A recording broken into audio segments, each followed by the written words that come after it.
Hello and welcome back to the channel this week.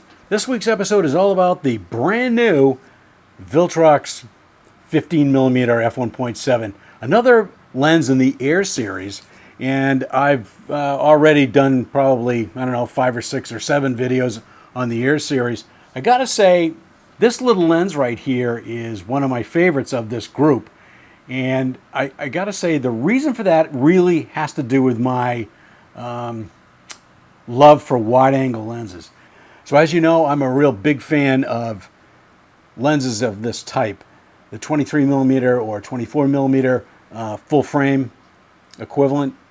And it's one of its best features is in this particular lens is that it focuses down to about 9.6 inches, something like that, and or 0.23 meters. I gotta say, that's pretty close. It's closer than any of the other lenses in the Air series. So with all these Viltrox lenses, the autofocus is really fast and really silent because of the stepping motor in it. So this lens seems to be about the same size. It's also 180 grams. And I gotta say, at 58, I was a little disappointed that it's not the same filter size. This is a 58mm filter size as opposed to 52, which is what it is for the other Air series lenses. But I gotta say, I haven't had too much time with this lens, which is a shame. As it's coming out today, I really would have liked to have had a month with this lens, but as it turned out, I've only had it for about a week and a half, something like that. And so far, I've been really happy with it. I'm a real big fan of the 24mm focal length in full frame. And I just wanted to see if we had a lot of distortion on the side, because that's a real big thing with 24mm lenses. You get on the side, you get a lot of distortion. And it didn't seem like it was really that bad. There was some barrel distortion as you got closer up. But I gotta say, let's look at some of these images that I made. There's about 21 images or so, and I had a good time using it because it's nice and light. And I used it on my my XT50 here, and I gotta say, it really is a great little setup just for carrying around. And if you like wide-angle lenses like I do, I like to get close and get a good foreground out of it. And this lens is great for that. So let's take a look at some of the images that I made over the past week or so. And you'll see that I've done a lot of try to do a lot of different things with it. So I tried to get close, shoot it at 1.7. I wanted to see how the background was. And the backgrounds are pretty pleasing, I've got to say. So let's take a look at some of those images right now. Okay, so let's start off with some shots of some lilies here. This is at f1.7 at the closest focusing distance of 9.2 inches or so. This next shot is also at f1.7. You can see the background is really nice and pleasing. It separates the foreground. It's really great. And the next shot here that we're going to look at is at f5.6. You can tell we got more depth of field and the background's still pleasing. And the next image we're going to look at is at f8, and I got a little bit closer and cropped it down a little bit, and you can see it's still really nice. Okay, in these shots here, these buoys, you can tell this one here is at 5.6, and you can tell the depth of field goes quite a ways through it. And this next shot is at 1.7. You can tell it stops right about in the middle, and it's actually pretty good.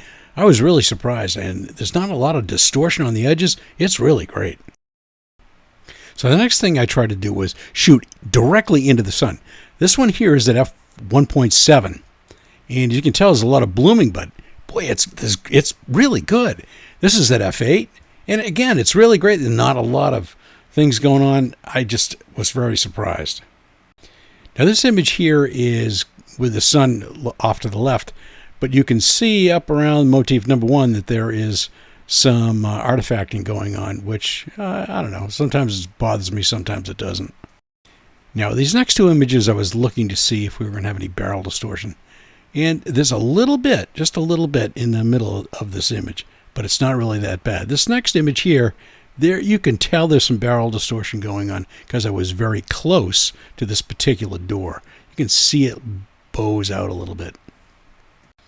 So in this image here, I was trying to see if I was going to get a lot of distortion on the edges. and I really didn't get it. I was very surprised and very excited about it.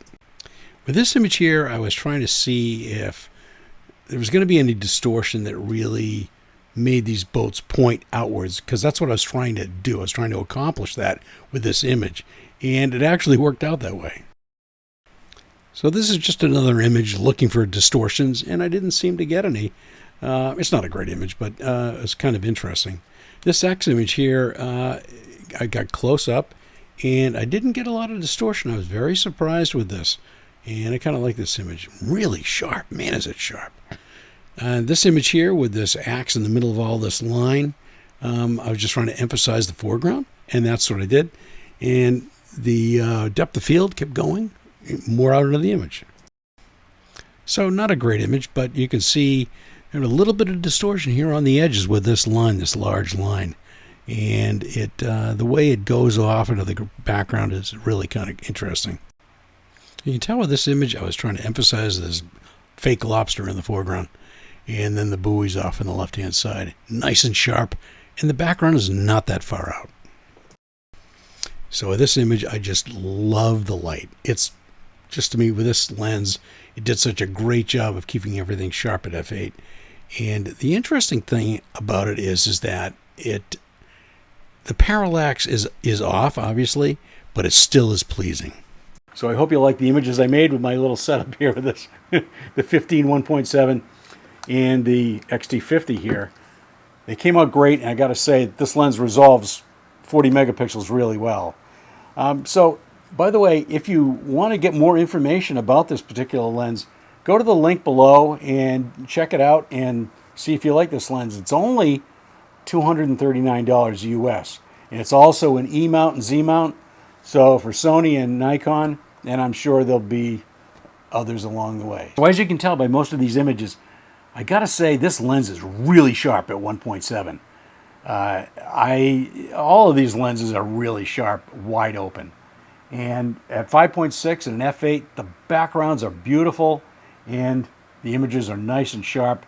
And with this lens, you get a little bit more depth of field, and the backgrounds are even more pleasing that way. This week, please give me a like and subscribe to the channel and comment. That would be awesome. And remember, it's not what you photograph, it's how you photograph it, and we'll catch you next time.